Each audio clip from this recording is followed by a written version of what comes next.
بەر لە هەموو شتێک ئیدانەی ئەو هێرشە ناڕەوایی تورکیا دەکەم بۆ سەرقاچی هەرێمی کوردستان.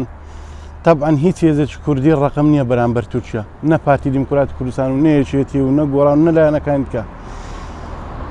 لایەنێکی کوردستانی کە پارتی دیموکراتی کوردستانە هاوکار و هەماهەنگی تورکیا لە بەرامبەر ئەوەی لە هەژمونی یەکێتی و ئێران بیپارێزی. ئەوەیە دەنا هیچ کامەچان ڕقم نین بەرامبەر تورکیا. بۆ تورکیاش چ پەکەکە بێ و چ پارتی دیموکراتی کوردستان بێ و چ هاوڵاتی مەدەنی بێ، ئەو ڕۆژەکە لە مەدەنیەکاندا خۆ ئەوانە پەکەکە نەبوون، خۆ ئەوانە سیاسی نەبوون. بۆیە بۆ تورکیا هیچ فەرق ناکات چ مەدەنی بی، چ هێزی کوردی بی، چ پارتی دیموکراتی کوردستان بی، چ پەکەکە بی. ئەو هێزانشکەوە دەستنە ئەو شەڕەوە بەناحەق نە پێشمەرگەن نە شەهیدن، بەرکۆ دەچن بە کوژ دەدرێن لە پێناو مەسلحەتی بەرپرسان، دەنان نە پێشمەرگەن و نە شەهیدن ئەوەی بچێتە بەرەی شەڕی براکوژیەوە. جا بۆ تورکیاکی دیکتاتۆر هەر لە دێر زەمانەوە تومحی لە خاچ هەرێمی کوردستان بووە، لە قەتڵ و عامی ئەرمەنەوە ئەرمەنەکانی قەتڵ و عام کرد، تەنانەت لە سەڵتەنەتی عوسمانیدا ئەوەندە خەڵکیان چەوساندوێتەوە لەو باشووری، ئەوەندە باز و سەرانە و خەراج و زەکاتیان لە خەڵک وەرگرتووە، دەڵێ بە هیچ جۆرێک نەمابوو لە خەڵکی وەرنەگرن. ئەلەو ماڵی کە باز و خەراجیان کۆ دەکردەوە لە گوندەکان و لە شار و ناحیەکان، ئەو ماڵی کە زیافەتی بۆ دەکردن ئەگەر گۆشتەکە چیر بە ددانانەشیان لێ دەستانێت. بۆیە هیچ فەرق ناکە بۆ تورکیا چ خاکت وێرانکە، چ کانیاوەکانت بتەقێنەوە، چ خەڵکت بگژی، چ دارت ببڕی. ئەوە بەرنامەی تورکیە. ئەگەر پەکەکەش نەبی تورکیا کۆڵ نادالەوە، چونکە ئەوە بەرنامەی تورکیا ئەگەر دەوڵەتی کوردی و کیانی کوردی لە ناو مانجیشبی لێ ناگەڕێت.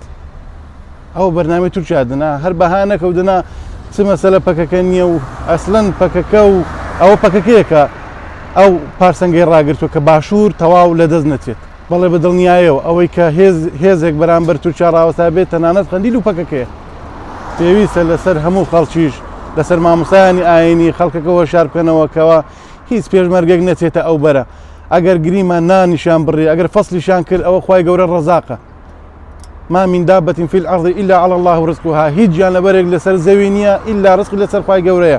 نەهەنگیشی لە ناو دەریاکان ڕۆژانە 500 تان دەخوا، خوای گەورە ڕزقی دەدا. بەخوا ئەو پێشمەرگەش کە نەچێتە شەڕی براکوژی و خوای گەورە ڕزقی دەدا و نایکوژی لە برسە. وەڵاهی شەڕی براکوژی ماڵوێرانیە.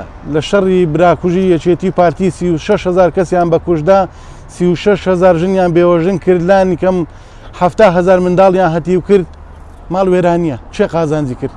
کەس جێژنە نەبوو ماڵک جەنازەی بوونێتەوە لە شەڕی براکوژی لە پێناوچی ماڵوێرانی شەڕی براکوژی.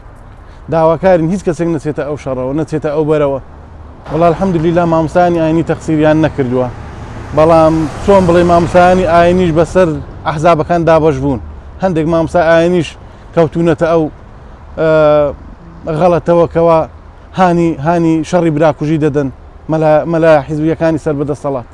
نەخێر هیچ هێزێک کە دەستی بچێتە خوێنی براکەی ئەسلەن دوژمنی ناوخۆیە. نیشتیمان پەروەری بەوە نییە تو دەست بچێتە هەمان کوردی هاوزمانی خۆت و هەمان پێشمەرگە و گەریلای وڵاتی خۆت. پێویستە هەموو یەک بگرن لە دژی داگیرکەران، لە دژی دوژمنان.